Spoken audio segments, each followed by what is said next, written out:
Good day, mates. I'm down here in Melbourne taking a little rest on this really cool looking I don't even know what kind of tree it is. It's probably like a eucalyptus leaf tree. I don't know, maybe it's pretty cool. Yeah, we're down here for a while and wanted to walk through the bush with you here.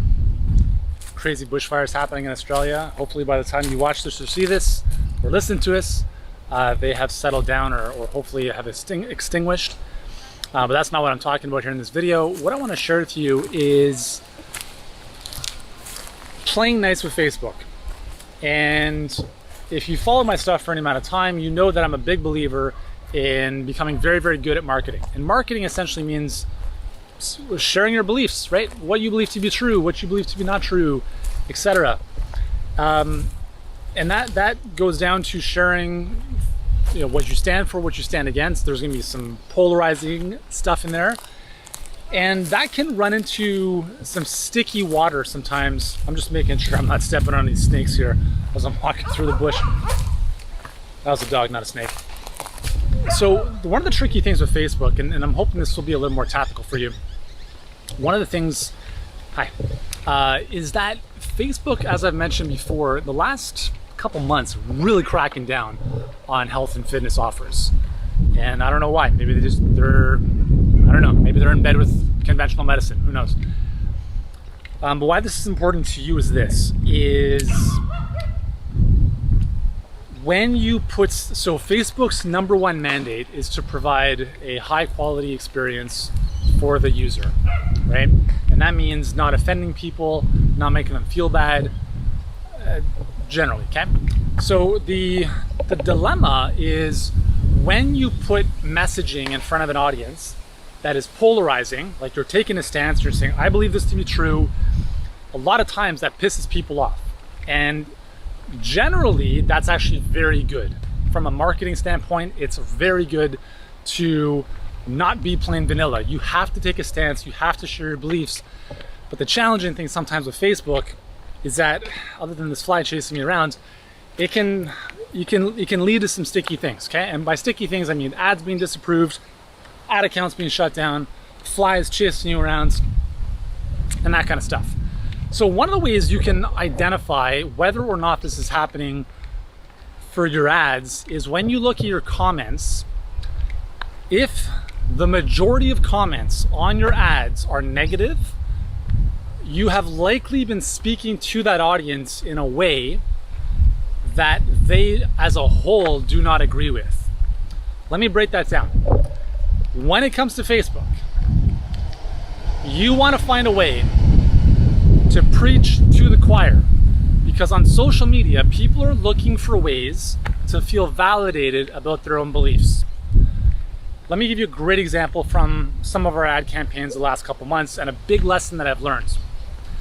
So we have been running ads to practitioners, and part of our messaging is like, listen, if you're sick and tired of the clinic, there's a better way to help people, right?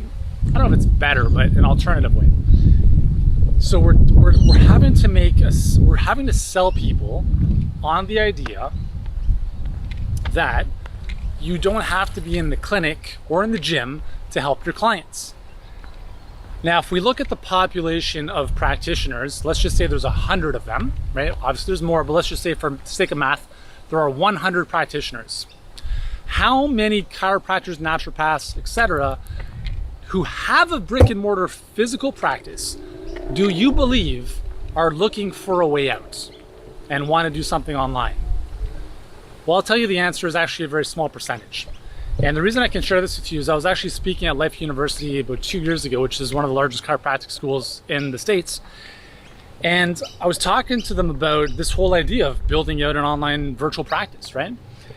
And like, even though we had promoted the talk ahead of time, so only the right people showed up, I was still speaking to a lot of people who had no intention of building a virtual business. And so the last couple of weeks, I've really, I've looked at our stats, and we're paying a lot of money for a call booked.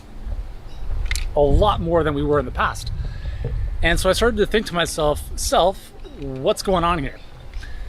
And usually when that happens, when your ads are not working the way you want them to, there's usually a disconnect, assuming there's no technical issues. There's usually a disconnect between the message and market.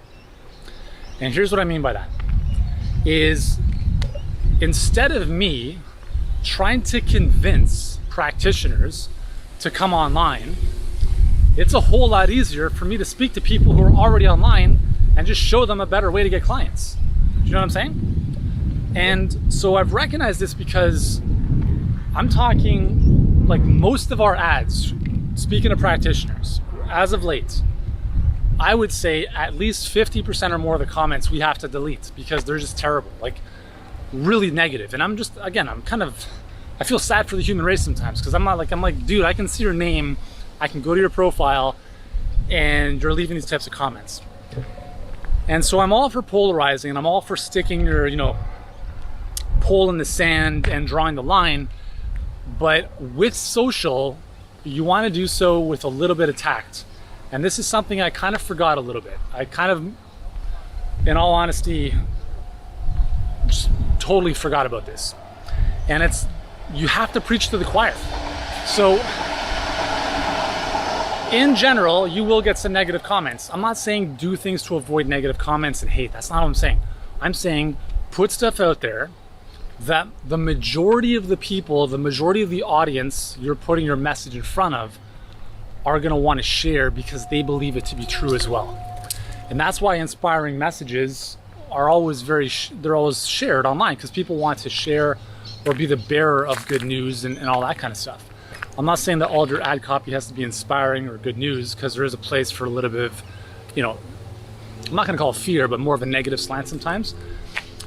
But think of, if you're speaking to people, if you're targeting, let's say, a keto audience and you're promoting a plant-based diet, you are going to be shot down, like in a heartbeat. You will have so much negative backlash on your copy, on your ad, that it's going to rise. It's going to increase your ad costs. It's going to increase the cost of acquisition, and it's going to make your ad campaigns not even feasible to run.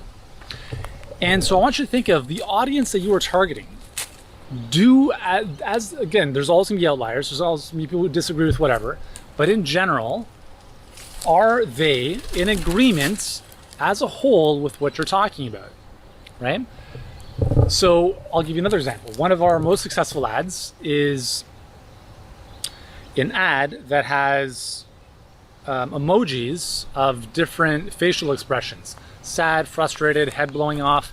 And with each one of them, it's like social media, YouTube, which is kind of social media, email, whatever. There's like 6 different ones. And those emojis, along with the copy, highlight the frustrations that a lot of, at least in our case, a lot of health experts building their businesses online have dealt with. They're frustrated by, trying to figure this stuff out. They're, frustrated by emails not being opened. They don't know how to do the tech, all that kind of stuff.